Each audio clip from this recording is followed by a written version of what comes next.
Oh boy. If you thought the first one was bad, may I present to you New Moon. New Moon is based off of the second book in the cultural phenomenon of a series known as the Twilight series. This one takes place back in beautiful Forks, Washington, as well as La Push, and we'll get there. The book was released in 2006, and the movie was released in 2009, and I'm really starting to feel old. Because I remember being so excited for this movie to come out. I hate the passage of time. Now, we are going to be getting into the plot, so spoiler warning from here on out. After the events of the first film, we see Bella having a dream sequence, which is a bit of an internal crisis she's having, which is about aging, because she will age, and Edward will not. So, she really harps on this about her age and her officially almost being a year older than Edward because he was changed when he was 18. Actually, 17. My fault. He was 17 because he's been 17 for a while. So she keeps on demanding that Edward change her, and he says no, and she keeps on pushing it, which I think is really, it's not good, but we'll see that that's not unheard of. So we see that they are in their English class because they're supposed to be in high school. Remember that? Because I didn't. Well, they're watching Romeo and Juliet, which is an important plot point that will be to use later. So keep that in mind. But it's birthday time, y'all, and it's Bella's birthday, which just adds to her growing fear of aging, which, it's perfect timing. The Cullens throw a birthday party for her because they're way too good to her, and they truly do deserve the world. There is a little snafu where Bella gets a paper cut, which then throws Jasper into a blood rage. So Edward throws her on away to keep her safe, and she ends up falling through glass, which freaks out the vampires even more. So this leads into one of the best scenes, in my opinion, which is Carlisle stitching Bella up after the accident and giving the morality of being a vampire. I think this is a very important scene, not only to introduce some more of the Cullens, but to really think about what it is to be a vampire. Like in this scenario, Carlisle says that he is damned, he has no soul, so he might as well be a good person to make up for it. Bella says that she doesn't see him as damned, but in reality, he is a vampire. So we really get that moral ambiguity there, especially with Bella fighting so hard to become one. You get to see a different side of it that's not just, oh, you'll be a monster who will drink blood. I think that's very, very important, and I do wholeheartedly respect this scene also because Carlisle's handsome, but it's not the point right now. But it is to me. So thanks to the looming threat of Bella getting a paper cut in front of his family again, amongst other factors, like the fact that they don't age, people in town getting suspicious, they are planning to leave. And specifically, they're planning to leave without Bella. This throws her into a full-blown crisis. And full-blown crisis it's not wrong. She has extremely bad night terrors. She is so heavily depressed she doesn't really move. She repeatedly sends emails to Alice, which then don't go through. And, she really needs therapy.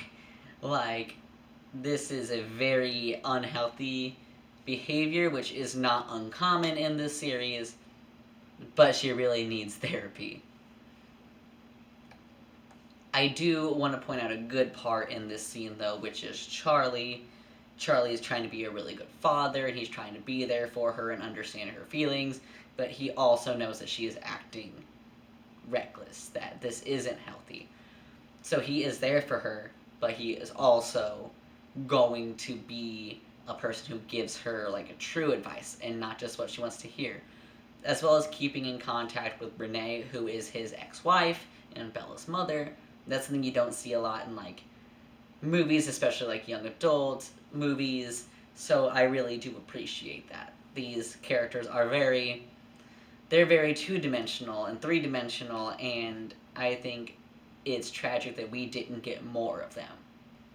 So something else that comes out with this is that whenever Bella does something that is dangerous, is reckless, gives her like an adrenaline rush, Edward sort of just astral projects to her, like to warn her to be safe.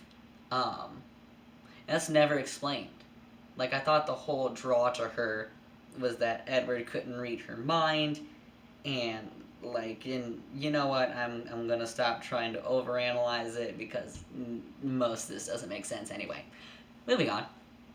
We see her hanging out with Jacob more. They become close friends.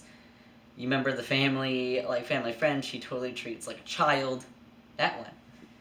It does give the best line, which is Jacob just going, "Bella, where the hell have you been, Loca?" It's iconic and it's cringy in every great way. So they start to get closer, they really form a bond. Jacob gets a crush on her. Then he starts acting weird. He starts, being really aggressive. He is very warm, like, not just attractive hot, he is, like, burning up at all times.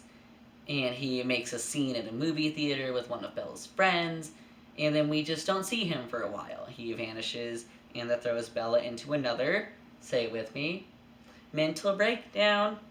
And she really needs therapy, as I said before. Later on, we see him again, but now he's got a haircut, he's got a sick tat, he's got abs, and he's got a whole new, just, set of angsty feelings. Come on, Jacob.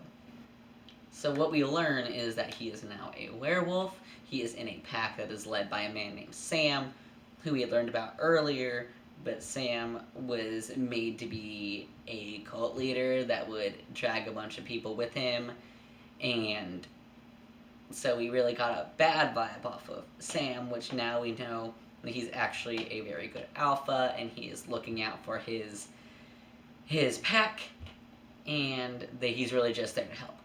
We do get another balance of Sam when we learn about his backstory, which is him imprinting on Emily, who is his now fiance, and out of pure anger, one night he injured her, and she has scars of a slash across her face, and that's a mark he has to live with, and it kind of drives him to be able to understand his emotions more and learn how to keep himself in check. I think this is actually a pretty good backstory. I think it makes his character a little more dimensional, which is something a lot of characters don't get, so I think this is good. And we learn that a part of their beliefs is that when their natural enemy is around, that forces the shift into being able to transform into these wolves. These natural born enemies, you say it with me, vampires. And that'll be important later on. So this movie finally starts to pick up a little bit with some plot, where Jacob is raging on Bella, as he tends to do, and there's a phone call. He picks it up, and he says that Charlie is at home because he's planning a funeral, which was a funeral for somebody who was on the reservation, but the caller, who is Edward, he believes this is a funeral for Bella. So he loses it a little bit, and by loses it, I mean, say it with me, has a mental breakdown. So Alice, who is also the MVP of the series, she comes to check on Bella because she has a vision of her cliff diving and then never returning. So she sees that she's safe, but then that drives on the problem that Edward is going to the Volturi, who are essentially the vampire government, to get them to kill him because he believes she's dead. Do you remember that Romeo and Juliet plot? It's It's all coming full circle. So, Alice takes Bella and they go to the place where the Volturi live, which is Volterra, Italy. They get there just in time before Edward exposes his little sparkly vampire self to the town so that he would get killed. They manage to get him out of the sun, back inside, where they go to meet up with the Volturi once more. They say that he is not dead. They see that Bella is also not dead, which is, a good thing, depending on who you ask. And that causes the problem of her knowing now too much about vampires. So they let them free with the promise that Bella will at some point be turned, which is what she wants and what the others completely dread. So they go home, and they come to the Cullens to basically debrief about what happened, and Edward has a proposition for Bella, which is he will change her if she marries him. Bum, bum, bum. That is the end of New Moon. Now, when I first wrote this script, I said this is a monster of a synopsis. Little did I know what was coming up. Honestly, this one's not my favorite. I think it's a lot of info dumping. I think it's a lot of attempted character setup, which some of it works and some of it doesn't. I feel like the plot was very stagnant, which is going to come when you just dump a lot of information. So I think this one could have done a little better.